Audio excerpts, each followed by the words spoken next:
соғысып өлсеңдер Аллах жолында шахид боламыз деді ғой. Әділбек семсердің қылпып тұрған жүзіндей құбылмалы кезеңде дінді жабайы жолмен жеткізген наданнан үйренді. Буквализмге байланды, достан дұшпан жасады.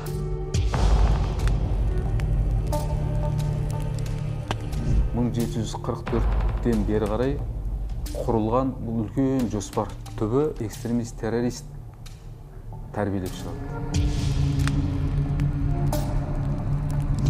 Ұлттың тұнығын лайлайтын радикалды идеология озбыр, опасыз, отаршыл.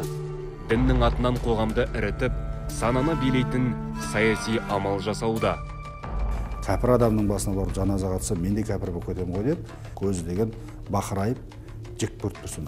Өз анасын жаназасына қатыспаған адам басқаларға қандай қарым-қатынаста болады?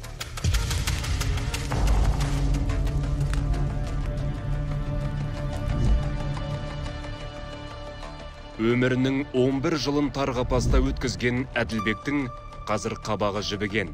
Сұхбатқа да өзі сұранды.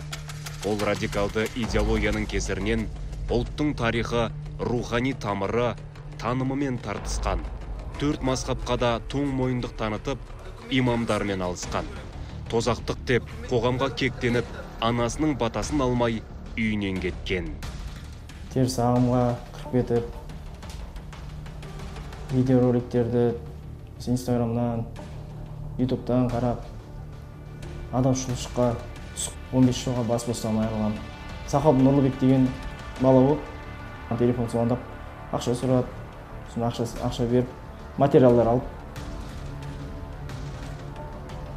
Аллах жолында шахид болу керек деп. Әл-уәлә уәл-бара, Алла үшін жақсы көру, Алла үшін жек көру деген пункт бар. Жамағат құрылып, бірін-біріне біріктіріп, кіріктіретін тактика. Кез келген идеологияны ол бірінші еккен кезінде оған баға беруге болмайды.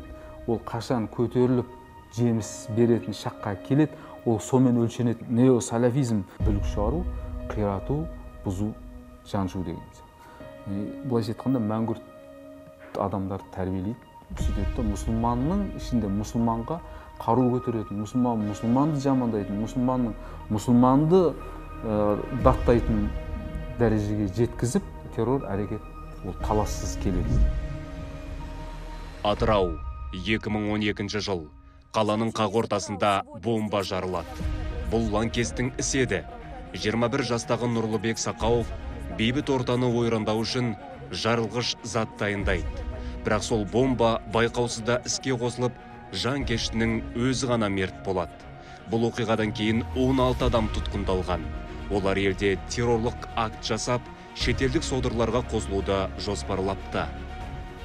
Біздің енді лидер болды ол бала, кетіп қалды ғой, Сирияға шығып кеткен.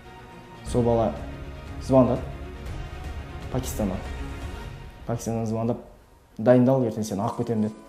Кәпірлердің заттарын айтқанда, олардың заттары бізге халал деп айтты да. Болады, дозволен деді да. Намаз оқымайтын адам кәпір деп айтқан, болмайды. Анан жеуге болмайды. Аналарыңмен бірге тұрма. Анамның үйінен бөлек шығып, үй соғып, өзім там соғып кетіп қалдым. Бұл істе Әділбек басты айыпталушылардың бірі. Тамырсыз идея топтастырған тобыр Бекқұловтың үйінде жиналған. Сыртқы дұшпанның арбауына көніп, бүліктің жоспарын құрған.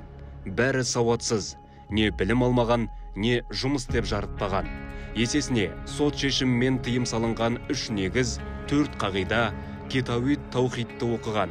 Бұндағы басты идея мұсылманды бөлшекте де билей бер дегенге саят. Уахабилік деп айтамыз. Мұхаммед ибн Абдул-Вахаб 18 ғасырда келген кезде, Сауд Арабиясына революция жасаған адам. Салафия деп айтқан Мұхаммед ибн Абдул-Вахабтың Британияда әбден академиясында зерделеп оқытылған кітаптары, өз программасы бойынша кітаптар шыққан адамдарды осылай дұшпандыққа бейімдейді.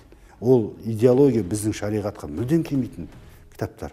Біз бұл кітаптарды мойындамаймыз. Әділбек бостандыққа шығатын күн әлі алыс. Теологтар тұмшаланған санасын оңалтып жатыр. Бауырларым, сендерге айтатыным, адаушылыққа түсіп қалмаңдар.